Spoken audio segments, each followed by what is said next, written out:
അദ്ധ്യായം 2. അന്ന ധൃതിയിൽ അണിഞ്ഞൊരുങ്ങി. പിതാവ് മരിച്ചതിൻ്റെ ദുഃഖം തീർന്നിട്ടില്ലാത്തതുകൊണ്ട് അലങ്കാര തയ്യലുകളില്ലാത്ത കറുത്ത വസ്ത്രങ്ങളാണ് അവൾ ധരിച്ചത്. വലിയ ആഡംബരമൊന്നും തോന്നിപ്പിക്കരുത്, എന്നാൽ ആകർഷകമായിരിക്കുകയും വേണം. അത്രയേ അവൾ വിചാരിച്ചുള്ളൂ. ആരുടെ അടുത്തേക്കാണ് പോകുന്നതെന്നറിയാം. ആദ്യത്തെ കാഴ്ചയിൽ തന്നെ ഒരു മതിപ്പ് തോന്നിപ്പിക്കണം. വാച്ചിൽ നോക്കുമ്പോൾ മണി 11 അന്ന അടുക്കള വാതിക്കൽ ചെന്ന് അമ്മയോട് യാത്ര പറഞ്ഞു. കൃത്യം 11:30 അവിടെ എത്തണം. അതിന് മുൻപോ പിൻപോ ആകരുത്. അക്കാര്യം ഓൾക്കിൻ പ്രത്യേകം ഓർമ്മിപ്പിച്ചിരുന്നു. ധൃതി വെക്കേണ്ട കാര്യമൊന്നുമില്ല. അരമണിക്കൂറിനുള്ളിൽ നടന്നെത്താവുന്ന ദൂരമേ ഉള്ളൂ ഇവിടെ നിന്നങ്ങോട്ട്. എന്തെങ്കിലും ഒരു ജോലി സമ്പാദിച്ച് സ്വതന്ത്രമായി ജീവിക്കണമെന്ന് അന്ന നേരത്തെ തന്നെ ആഗ്രഹിച്ചിരുന്നു. വീട്ടിലെ സ്ഥിതിയൊക്കെ മോശമാണ്. പിതാവ് മരിച്ചിട്ട് 1 വർഷമാകാൻ പോകുന്നു. കാലം കടന്നു പോകുന്നത് അറിയുന്നില്ല. ബുദ്ധിമുട്ടുകൾ ഉണ്ടായിരുന്നെങ്കിലും പിതാവ് അത് ആരെയും അറിയിച്ചിരുന്നില്ല. ഒരു ഇടത്തരക്കാരൻ്റെ ജീവിതത്തിലെ സന്തോഷങ്ങൾ നിലനിർത്താൻ പിതാവ് എത്രമാത്രം കഷ്ടപ്പെട്ടിരുന്നുവെന്ന് പിന്നീടാണ് കുടുംബത്തിൽ എല്ലാവർക്കും ബോധ്യമായത്. പിതാവിൻ്റെ മരണം പൊടുന്നിനെ തങ്ങളുടെ ജീവിതത്തിലുണ്ടാക്കിയ അഗാധമായ ശൂന്യതയെക്കുറിച്ച് ഓർക്കുമ്പോൾ ഇപ്പോൾ അവൾ നടുങ്ങുന്നു. ഒരാൾ പോകുമ്പോൾ അയാളോടൊപ്പം മറ്റെന്തൊക്കെയോ കൂടി പോകുന്നു. ഒരാളുടെ മരണം അയാളുടെ മാത്രം കാര്യമാണോ? അന്നയ്ക്കറിയാം, പിതാവിൻ്റെ മരണം കൂടുതൽ ബാധിച്ചത് അമ്മയെയാണ്. അമ്മ ഇപ്പോൾ ജീവിക്കുന്നത് സ്വന്തം ഹൃദയത്തിൻ്റെ ഇരുട്ടിലും ഏകാന്തതയിലുമാണ്. ഇനി ആരാണ് കുടുംബത്തിന് താങ്ങായിട്ടുള്ളത്? അനുജത്തി പഠിത്തം നിർത്തി. അവൾക്ക് പക്ഷേ അതിൽ സങ്കടമൊന്നുമില്ല. അനുജൻ കാർഷിക കോളേജിൽ പഠിക്കുന്നു. ഇനി എത്ര നാൾ കഴിഞ്ഞാലാണ് കുടുംബത്തിൻ്റെ ഭാരം താങ്ങാൻ അവൻ്റെ ചുമലുകൾക്ക് കരുത്തുണ്ടാകുന്നത്? മെഡിസിന് പഠിക്കണമെന്നായിരുന്നു അന്നയ്ക്ക്. പിതാവിൻ്റെ മരണത്തോടെ ആ സ്വപ്നം തകർന്നു. ആ സ്വപ്നം മാത്രമല്ല, ജീവിതത്തെ സംബന്ധിച്ച എല്ലാ സ്വപ്നങ്ങളും തകർന്നെന്നാണ് ആദ്യം തോന്നിയത്. അങ്ങനെയൊന്നും ദുഃഖിച്ചിരുന്നിട്ട് കാര്യമില്ലെന്ന് ബോധ്യമാവാൻ കുറേ സമയമെടുത്തു. അതിൽ പിന്നെയാണ് അന്ന അടുത്തുള്ള ഓൾക്കിൻ്റെ സ്കൂളിൽ സ്റ്റെനോഗ്രഫി പഠിക്കാൻ ചേർന്നത്. സ്റ്റെനോഗ്രഫി പഠിച്ചാൽ ജോലി കിട്ടാൻ എളുപ്പമുണ്ടെന്ന് അവൾക്കറിയാമായിരുന്നു. ചെറിയ മോഹങ്ങളിൽ ജീവിതം ഒതുക്കി തീർത്തുവാൻ അന്ന സ്വന്തം ഹൃദയത്തെ ഓർമ്മിപ്പിച്ചു. ഇന്നലെ അന്ന ഓർക്കുന്നു, വൈകി വരുന്ന കൂട്ടുകാർക്ക് വേണ്ടി ഇൻസ്റ്റിറ്റ്യൂട്ടിൽ കാത്തിരിക്കുമ്പോൾ പ്രിൻസിപ്പാൾ ഓൾക്കിൻ അടുത്തു വന്ന് ബെഞ്ചിൻ്റെ ഒരറ്റത്തിരുന്ന് ചോദിച്ചു, ഒരാൾക്ക് കുറച്ചു നാളത്തേക്ക് ഒരു സ്റ്റെനോഗ്രാഫറെ വേണമെന്ന് പറഞ്ഞു. പ്രതിഫലം കിട്ടുന്ന കാര്യമാണ്. അന്നയ്ക്ക് താല്പര്യമുണ്ടോ? താല്പര്യമുണ്ടോ എന്ന് സത്യത്തിൽ ഓർക്കാപ്പുറത്തൊരു ഭാഗ്യം തന്നെ അന്വേഷിച്ചു വന്നതുപോലെയാണ് അന്നയ്ക്ക് തോന്നിയത്. നിഗൂഢമായ ഒരു ആഹ്ലാദം കൊണ്ട് അവളുടെ മനസ്സ് തുളുമ്പി. എങ്കിലും മറ്റൊരു സംശയം പെട്ടെന്ന് അവളുടെ ഉള്ളിൽ ഒരു മിന്നൽ പിണരുണ്ടാക്കി. ആർക്കാണ് സ്റ്റെനോഗ്രാഫറെ വേണ്ടത്? ആ ആളിന് തൻ്റെ ജോലി ഇഷ്ടപ്പെട്ടെന്ന് വരുമോ? ഓൾക്കിൻ ചോദിച്ചു, നീ ഡസ്റ്റോവസ്കിയെ കേട്ടിട്ടില്ലേ? പ്രസിദ്ധനായ ഒരു നോവലിസ്റ്റാണ്, എൻ്റെ സുഹൃത്തും. അദ്ദേഹം ഒരു പുതിയ നോവലിൻ്റെ രചനയിലാണ്. പെട്ടെന്ന് വേണമെന്നുള്ളത് കൊണ്ട് ചുരുക്കെഴുത്തറിയാവുന്ന ഒരാളെ കിട്ടിയാൽ കൊള്ളാമെന്നുണ്ട് അദ്ദേഹത്തിന്. ദസ്തേവ്സ്കി എന്ന് കേട്ടപ്പോൾ അന്നയുടെ ഹൃദയത്തിൽ ഒരു ആന്തലുണ്ടായി. അവൾ അദ്ദേഹത്തെക്കുറിച്ച് കുട്ടിക്കാലം തൊട്ടേ കേട്ടിരുന്നു. ദസ്തേവ്സ്കി അവളുടെ പിതാവിൻ്റെ പ്രിയപ്പെട്ട എഴുത്തുകാരനായിരുന്നു. ദസ്തേവ്സ്കിയെയും അയാളുടെ നോവലുകളെയും കുറിച്ച് തൻ്റെ പിതാവ് അത്ഭുതാദരങ്ങളോടെ പറയാറുണ്ടായിരുന്നത് അന്ന ആ നിമിഷം ഓർത്തു. പാവപ്പെട്ടവരും മരിച്ച വീടും വായിച്ച് അവൾ കരഞ്ഞിട്ടുണ്ട്. അന്നയ്ക്ക് മറ്റൊന്നും ചിന്തിക്കാനുണ്ടായിരുന്നില്ല. അവൾ സമ്മതിച്ചു. തൻ്റെ അമിതാഹ്ലാദം ഓൾക്കിൻ്റെ കണ്ണിൽ പെടാതിരിക്കാൻ അവൾ മനസ്സിരുത്തി. വീട്ടിൽ ചെന്ന് അമ്മയോട് പറഞ്ഞപ്പോൾ ഒന്നും ഓർക്കാതെ അമ്മയും പറഞ്ഞത് അതെന്തോ ഒരു ഭാഗ്യമെന്നാണ്. അന്ന് രാത്രി അന്ന ഉറങ്ങിയില്ല. ഹൃദയം കൊണ്ട് ആരാധിക്കുകയും എന്നാൽ ജീവിതത്തിൽ എന്തെങ്കിലും കണ്ടുമുട്ടാൻ ഇടവരുമെന്ന് സ്വപ്നത്തിൽ പോലും ഓർക്കാതിരിക്കുകയും ചെയ്ത ഒരു മഹാത്മാവിൻ്റെ അടുത്തേക്കാണ് നാളെ എൻ്റെ യാത്ര. കാഴ്ചയിൽ ദസ്തേവ്സ്കി എങ്ങനെയിരിക്കും? അന്ന മനസ്സിൽ ഓരോ രൂപം സങ്കല്പിച്ചു.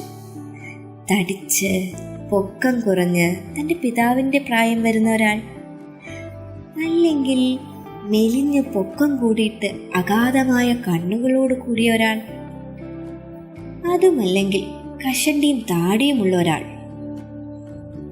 വിഷാദം നിഴലിട്ട അഗാധമായ കണ്ണുകളുടെ കാര്യത്തിൽ അവൾക്ക് യാതൊരു സംശയവുമില്ല. ആ കണ്ണുകൾ അങ്ങനെ തന്നെയായിരിക്കും.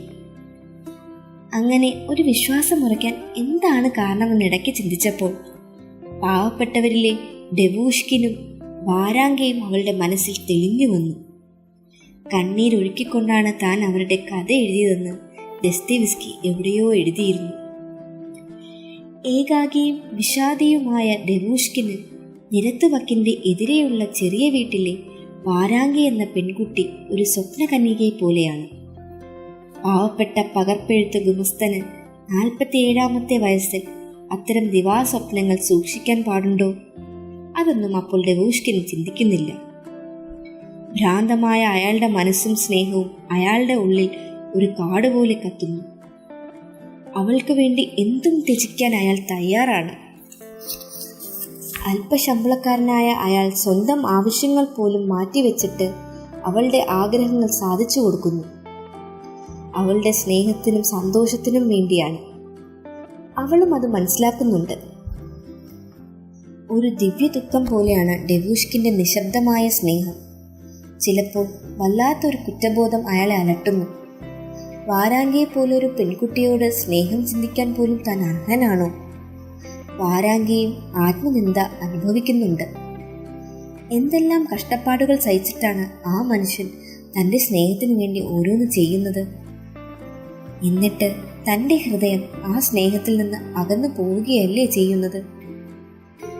ഈ വഞ്ചനയ്ക്ക് ഭാവിയിൽ താൻ എന്ത് ദൈവശിക്ഷയാണ് അനുഭവിക്കാനിരിക്കുന്നത്?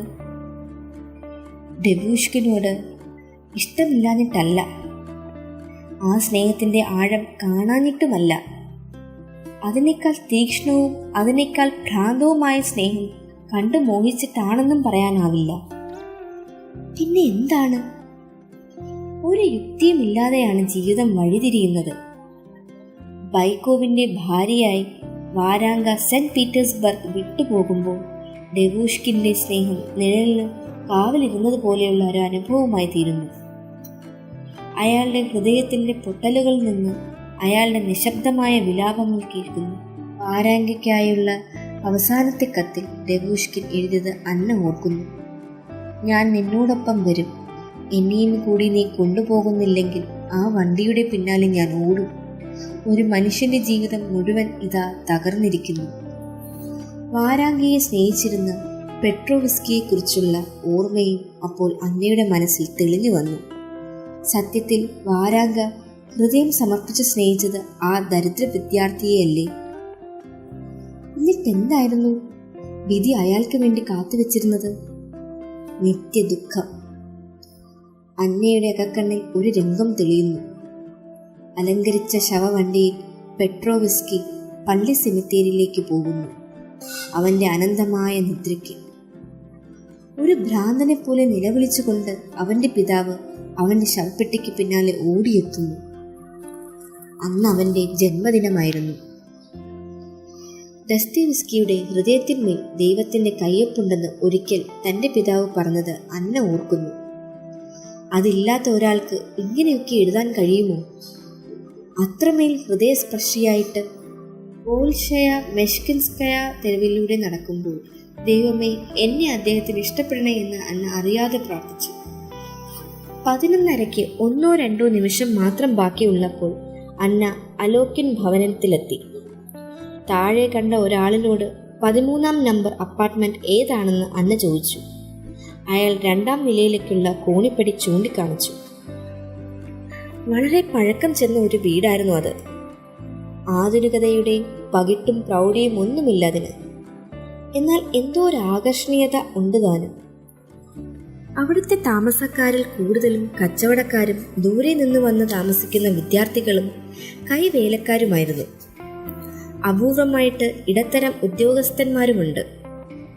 വലിയ ഒച്ച അനക്കങ്ങളൊന്നുമില്ല.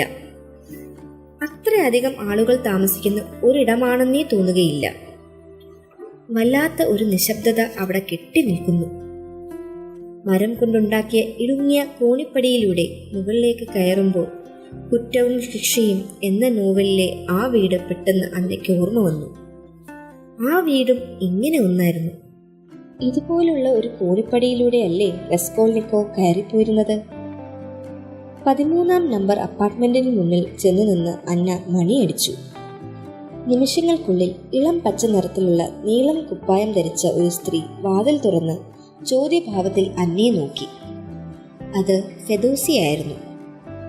ഒരു നീണ്ട ആയുഷ്കാലത്തിന്റെ മടുപ്പും വിരസതയും മുഴുവൻ ആ വൃദ്ധയുടെ മുഖത്തുണ്ടെന്ന് അന്നയ്ക്ക് തോന്നി. അതിൻ്റെ ഒരു പതർച്ചയോടെ അന്ന ചോദിച്ചു, ഇതല്ലേ ഫയോദോർ മിഖായിലോവിച്ച് ദസ്തോവിക്കിയുടെ അപ്പാർട്ട്മെന്റ്? യാതൊരു ഭാവഭേദവും കൂടാതെ ഫെദോസി പറഞ്ഞു, അതെ, എന്താ? എനിക്ക് ഫയദോറിനെ ഒന്ന് കാണണം. എന്നോട് വരാൻ പറഞ്ഞിട്ടുണ്ട്. അപ്പോൾ ആ വൃദ്ധയുടെ കണ്ണുകളിൽ കണ്ട ഭാവവ്യത്യാസം അന്നയെ അമ്പരിപ്പിച്ചു. ഒരു നിമിഷത്തെ നിശബ്ദതയ്ക്ക് ശേഷം അവർ വലത്തുവശത്ത് അടഞ്ഞുകിടന്ന വാതിൽ ചൂണ്ടിക്കാട്ടി. അന്ന ആ വാതിലിന് മുന്നിൽ ചെന്ന് ഒരു നിമിഷം നിന്നു. അവളുടെ ഹൃദയമിടിക്കുന്നതിൻ്റെ ഒച്ച അപ്പോൾ അവൾക്ക് കേൾക്കാമായിരുന്നു. ഹൃദയത്തിനു മേൽ ദൈവത്തിന്റെ കയ്യൊപ്പുള്ള ഒരാളുടെ വാതിലിന് മുമ്പിലാണ് നിൽക്കുന്നത്. പിന്നെ മനഃപൂർവ്വം ഉണ്ടാക്കിയെടുത്ത ഒരു ധൈര്യത്തോടെ അവൾ വാതിലിൽ മുട്ടി. 1-2 നിമിഷം കഴിഞ്ഞ് അകത്തെ നിശബ്ദതയിൽ കാൽപെരുമാറ്റം കേട്ടു. വാതിൽ തുറന്ന് ഇമയനങ്ങാത്ത കണ്ണുകളോടെ തന്നെ തുറച്ചു നോക്കുന്ന ആളെ കണ്ട് അന്ന തെല്ലൊന്ന് അന്താളിച്ചു. അവൾ കണ്ടിട്ടുള്ള ദസ്തേവ്സ്കിയുടെ ചിത്രങ്ങളിൽ നിന്നൊക്കെ വ്യത്യസ്തമായിരുന്നു ആ രൂപം. നിഗൂഢവും വന്യവുമായ ഒരു ഭാവമുണ്ടായിരുന്നു ആ മുഖത്ത്. കുറെ കൂടി പപ്രശനായിരിക്കുന്നു. ഇരുണ്ട അഗാധതയിൽ നിന്ന് എത്തി നോക്കുന്ന ഒരാത്മാവിനെ ആ രൂപം ഓർമ്മിപ്പിച്ചു. ശരാശരി പൊക്കമുണ്ട്, അധികം വണ്ണമില്ല. നേരത്തെ തവിട് നിറം കലർന്ന ചെമ്പിച്ച തലമുടി കോതി വെച്ചിരിക്കുന്നു.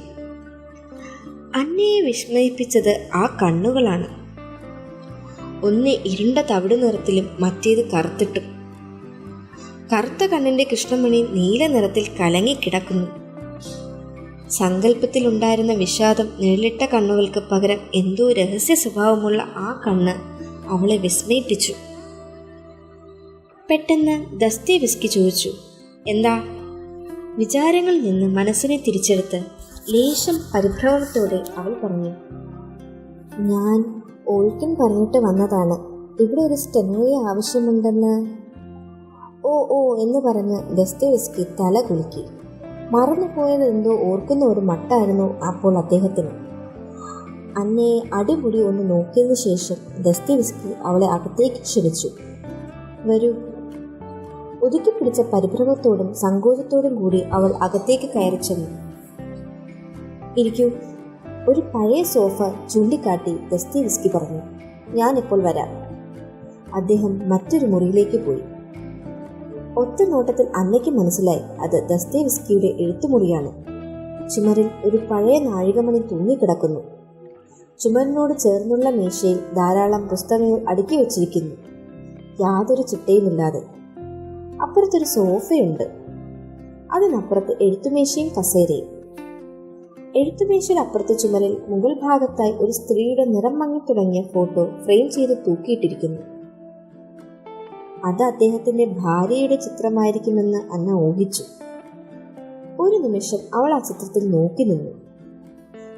ഏതോ നിഗൂഢമായ ഒരു വിഷാദഭാവമുണ്ട് ആ മുഖത്തിന്. ആ വിഷാദത്തിന് എന്തോ ഒരു ഭംഗിയുണ്ടല്ലോ എന്ന് ഓർത്തുകൊണ്ട് നിൽക്കുമ്പോൾ അങ്ങേ മൊഴിയിൽ നിന്ന് ദസ്തേവ്സ്കി തിരിച്ചു വന്നു. അന്ന ഏതോ ഒരു ഉൾപ്രേരണയോടെ ദസ്തേവ്സ്കിയുടെ നേരെ നോക്കി. ആഴങ്ങളെ ഓർമ്മിപ്പിക്കുന്ന ഒരു നിശ്ചലത അവൾ ആ കണ്ണുകളിൽ കണ്ടു. എഴുത്തുമേശയ്ക്കരികിൽ ചെന്ന് നിന്ന് ഏതോ ഒരു പുസ്തകം മറിച്ചു നോക്കിയതിനു ശേഷം അത് അവിടെ തന്നെ വെച്ചിട്ട് ദസ്തേവ്സ്കി അവളുടെ നേരെ തിരിഞ്ഞു. എന്താ നിന്റെ പേര്? അവൾ പേര് പറഞ്ഞു. അന്ന ഗ്രിഗർവിന. അന്ന എന്ന് വിളിക്കും. ദസ്തേവ്സ്കി ഒന്ന് മന്ദഹസിച്ചോ എന്നവൾ സംശയിച്ചു. ആ മുഖത്ത് നൈമിഷികമായ ഒരു പ്രകാശം മിന്നിമറിഞ്ഞതുപോലെ അവൾക്ക് തോന്നി. എത്ര നാളായി അന്ന സ്റ്റെനോഗ്രഫി പഠിക്കാൻ തുടങ്ങിയിട്ട്? 6 മാസമേ ആയുള്ളൂ. എത്ര കുട്ടികളുണ്ടവിടെ ഓൾക്കിൻ്റെ സ്കൂളിൽ? ആദ്യം 150ഓളം ഉണ്ടായിരുന്നു, ഇപ്പോൾ കഷ്ടി 25. അതെന്താ അങ്ങനെ? എല്ലാവരും ആദ്യം വിചാരിച്ചത് സ്റ്റെനോഗ്രഫി വളരെ എളുപ്പമെന്നായിരിക്കും. പിന്നെയല്ലേ അതിൻ്റെ വിഷമം മനസ്സിലായത്. അന്നേരം ഇട്ടേച്ചു പോയി. അപ്പോൾ ഊന്നൽ കൊടുത്ത് ഒരു കാര്യം ഓർമ്മിക്കും പോലെ ദസ്തേവ്സ്കി പറഞ്ഞു, ഏതു പുതിയ കാര്യത്തിലും അതാണ് സംഭവിക്കുന്നത്. ആദ്യം തോന്നും എളുപ്പമാണെന്ന്, പിന്നെയാണ് അതിൻ്റെ വിഷമം മനസ്സിലാക്കുന്നത്. കഷ്ടപ്പെടാൻ ഇക്കാലത്ത് ആർക്കാണ് മനസ്സുള്ളത്? അതുകൊണ്ട് ഇടയ്ക്ക് വെച്ച് ഇട്ടേച്ചു പോകുന്നു. ആ വാക്കുകൾ വേറെന്തോ ധ്വനിപ്പിക്കുന്നത് പോലെ അന്നയ്ക്ക് തോന്നി. അപ്പോൾ അവളുടെ കണ്ണുകളിലേക്ക് നോക്കി മന്ദസ്മിതത്തോടെ ദസ്തേവ്സ്കി പറഞ്ഞു, മനസ്സിലായില്ല എന്നാണോ? എങ്കിൽ 1-2 ദിവസം കഴിയുമ്പോൾ മനസ്സിലാകും. അന്ന വന്നിരിക്കുന്നത് വിഷമം പിടിച്ച ഒരു പണിക്കാണ്. അത്ര പെട്ടെന്നൊന്നും തോറ്റുപോകുന്ന കൂട്ടത്തിലല്ല താനെന്ന് പറയാൻ ഓർത്തിരുന്നുവെങ്കിലും അന്ന അത് മനസ്സിലൊതുക്കി. അപ്പോഴേക്കും ഫെദോസിയ ചായ കൊണ്ടുവന്നു. പാൽ ചേർക്കാത്ത കടുപ്പം കൂടിയ കട്ടൻ ചായ. അന്നയ്ക്ക് അതൊരു ലഹരി പദാർത്ഥം പോലെയാണ് തോന്നിയത്. എങ്കിലും യാതൊരു മടുപ്പും കൂടാതെ അവളത് കുടിച്ചു. ചായ കുടിച്ചു കഴിഞ്ഞ് ദസ്തേവ്സ്കി ഒരു സിഗരറ്റ് കത്തിച്ചു. സിഗരറ്റിന്റെ മണം അവൾക്കിഷ്ടമല്ലെങ്കിലും അതിൻ്റെ അസഹ്യത അവൾ കാണിച്ചില്ല. ഇടയ്ക്ക് ദസ്തേവ്സ്കി ചോദിച്ചു, സാറ എങ്ങനെ, വല്ലതും വായിക്കുന്ന കൂട്ടത്തിലാണോ? എന്നുവെച്ചാൽ ടെക്സ്റ്റ് ബുക്കുകളും വേദപുസ്തകവും ഒഴിച്ച്. ചോദ്യത്തിലെ കുസൃതി അവൾക്കിഷ്ടപ്പെട്ടു. ഉവ്, മഹാനായ ഫയദോർ മിഖാലോവിച്ച് ദസ്തേവ്സ്കിയുടെ പാവപ്പെട്ടവരും മരിച്ച വീടും ഇരട്ടയും കുറ്റവും ശിക്ഷയും ഒക്കെ ഞാൻ വായിച്ചിട്ടുണ്ടെന്ന് പറയാൻ വിചാരിച്ചതാണെങ്കിലും അവൾ വെറുതെ തല കുലുക്കുകയേ ചെയ്തുള്ളൂ. അതതു മതി. പക്ഷേ മറ്റൊരു പേരിൽ തന്നെ വിളിക്കുന്നത് ഭംഗിയല്ല. അവൾ പറഞ്ഞു, ഞാൻ സാറയല്ല, അന്നയാണ്. ഒരബദ്ധം പറ്റിയതുപോലെ ദസ്തേവ്സ്കി പറഞ്ഞു, ക്ഷമിക്കണം, ഓർമ്മ പിശകുകൊണ്ടാണ്. വ്യത്യസ്തമായ വിഷയങ്ങളിലേക്ക് തെന്നി അവരുടെ വർത്തമാനം നീണ്ടുപോയി. അതിനിടയ്ക്ക് മറ്റൊരു സംഗതി അന്നയുടെ മനസ്സിൽ തടഞ്ഞു. ആദ്യം കണ്ടപ്പോൾ തോന്നി ദസ്തേവ്സ്കി ആളൊരു വയസ്സനാണെന്ന്. പക്ഷേ സംസാരിക്കാൻ തുടങ്ങിയ നിമിഷം തൊട്ട് അദ്ദേഹം ഒരു ചെറുപ്പക്കാരനായി തീർന്നു. മുഗ്ധമായ ഒരു മനസ്സിന്റെ മുഴക്കം വാക്കുകളിൽ, അത് അവളുടെ ഹൃദയത്തിൽ വന്നലയ്ക്കുന്നു. ഞാനിപ്പോൾ ഒരു വിഷമസന്ധിയിലാണ്. ഒരു നിമിഷത്തെ നിശബ്ദതയ്ക്ക് ശേഷം ദസ്തേവ്സ്കി പറഞ്ഞു, നിശ്ചിത സമയത്തിനുള്ളിൽ ഒരു നോവൽ എഴുതി തീർക്കണം. എൻ്റെ ഇപ്പോഴത്തെ അവസ്ഥയിൽ അതത്ര എളുപ്പമല്ല. അതെനിക്ക് ഭംഗിയായിട്ടറിയാം. അതുകൊണ്ടാണ് മറ്റൊരാളുടെ സഹായമുണ്ടെങ്കിലെന്ന് ആശിച്ചു പോയത്. പക്ഷേ എൻ്റെ മനസ്സതിന് വഴങ്ങുന്നില്ല. ചിലപ്പോൾ തോന്നും ആ നോവലിന്റെ ആശയം തന്നെ അങ്ങ് ഉപേക്ഷിച്ചാലോ എന്ന്. താൻ എന്തു പറയാനാണെന്നുള്ള ഭാവത്തിൽ അന്ന വെറുതെ നിശബ്ദമായിരിക്കുക മാത്രം ചെയ്തു. ഇത് തീർത്തും തനിയെ ചെയ്യേണ്ട കാര്യമാണ്. ദസ്തേവ്സ്കി ഗഹനമായൊരു ഭാവത്തോടെ അവളുടെ നേരെ നോക്കി. ധ്യാനം പോലെ, നിശബ്ദമായ പ്രാർത്ഥന പോലെ, അത്ര രഹസ്യമായിട്ട്, അത്ര ഏകാന്തമായിട്ട്. മറ്റൊരാളുടെ പങ്കാളിത്തം അതിൻ്റെ എല്ലാ വിശുദ്ധിയും നശിപ്പിക്കും. തൻ്റെ വരവ് വ്യർത്ഥമായി പോയെന്ന് അന്നയ്ക്ക് തോന്നി. വെറുതെ ഓൾക്കിൻ പറഞ്ഞത് കേട്ട് ചാടി പുറപ്പെട്ടു. യാത്ര പറഞ്ഞ് മടങ്ങിപ്പോകുന്നതിനെക്കുറിച്ച് അന്ന ആലോചിക്കുന്നതിനിടയ്ക്ക് മറ്റൊരു നിമിഷത്തിന്റെ അകലത്തിൽ നിന്ന് ദസ്തേവ്സ്കി ചോദിച്ചു, അല്ലെങ്കിൽ നിനക്കെന്ത് തോന്നുന്നു? എനിക്ക് വേണ്ടി കഷ്ടപ്പെടാൻ തയ്യാറാണോ? ഒരു നിമിഷം ശങ്കിച്ചു നിന്നതിന് ശേഷം ഉറച്ച മനസ്സോടെ അന്ന പറഞ്ഞു, കഷ്ടപ്പെടാൻ തയ്യാറാണോ എന്ന് ചോദിച്ചാൽ ഞാൻ എന്താ പറയേണ്ടത്? അതെ. ഒരു പരീക്ഷണം എന്ന നിലയ്ക്ക് ക്രൈം ആൻഡ് പണിഷ്മെന്റിലെ ഒരു ഭാഗം ദസ്തേവ്സ്കി അവൾക്ക് വായിച്ചു കൊടുത്തു. വായന വളരെ വേഗത്തിലായിരുന്നതുകൊണ്ട് എഴുത്തിൽ അവൾ പുറകിലായിപ്പോയി. അതുകൊണ്ട് ഇടയ്ക്ക് കുറച്ച് പതുക്കെ വായിക്കാൻ അവൾക്ക് പറയേണ്ടി വന്നു. ദസ്തേവ്സ്കിക്ക് അതിഷ്ടപ്പെട്ടില്ല. ഉച്ചയിഴയുന്നതുപോലെ അല്ലേ എന്ന് ചോദിച്ച് ആ ഇഷ്ടക്കേട് അദ്ദേഹം കാണിക്കുകയും ചെയ്തു. അന്ന ചുരുക്കെഴുത്ത് വിസ്തരിച്ചെഴുതുമ്പോൾ സിഗരറ്റും വലിച്ചുകൊണ്ട് ഏതോ രക്ഷമാക്കൊണ്ടെന്ന പോലെ ദസ്തേവ്സ്കി മുറിക്കുള്ളിൽ അങ്ങോട്ടും ഇങ്ങോട്ടും നടന്നു. എഴുതിയത് കാണിച്ചപ്പോൾ അതിലും വിശേഷം, ഒക്കെ കുറ്റം. എന്തുമാതിരി എഴുത്താണിത്, യാതൊരു ഭംഗിയുമില്ല, ചിഹ്നങ്ങളെവിടെ? നോക്കൂ, ഒരു വാക്യം വിട്ടുപോയിരിക്കുന്നു. അവളുടെ മനസ്സ് വാടിപ്പോയി. ഇങ്ങനത്തെ ഒരാളുടെ കൂടെ എങ്ങനെ തുടരും? യാത്ര പറയാൻ നേരത്ത് ആ നിമിഷം വരെയുള്ള ചൂട് മുഴുവൻ ആറിയതുപോലെ ദസ്തയേവ്സ്കി ചോദിച്ചു, നിന്റെ പേരെന്താണെന്നാ പറഞ്ഞത്? അന്ന. ആ, അന്ന. സിഗരറ്റിന്റെ കുറ്റി നിലത്തിട്ട് ചവിട്ടുന്നതിനിടയിൽ ദസ്തയേവ്സ്കി വീണ്ടും ചോദിച്ചു, അന്ന വൈകുന്നേരം വരുമോ? അവൾ ഒന്നും മിണ്ടിയില്ല. അപ്പോൾ തന്നെ അവൾക്ക് മടുത്തു കഴിഞ്ഞിരുന്നു. ഇങ്ങനെ ഹൃദയത്തിന് തീ പിടിച്ചതുപോലെയുള്ള ഒരാളിന്റെ കൂടെ ജോലി ചെയ്യാൻ പ്രയാസമാണ്. നിശബ്ദമായി യാത്ര ചോദിച്ച് അന്ന പുറത്തേക്കിറങ്ങിയപ്പോൾ ആകെ തണുത്ത മട്ടിൽ ദസ്തയേവ്സ്കി അവളുടെ പുറകെ ചെന്നു. അന്ന തെറ്റിദ്ധരിക്കരുത്, ഞാൻ ആകെ അസ്വസ്ഥനാണ്. അന്നയ്ക്കും അറിയാമായിരിക്കും, ഞാനൊരു ചുഴലി ദീനക്കാരനാണ്. ഇന്നലെ ഞാൻ അതിൻ്റെ സന്നിയിലായിരുന്നു.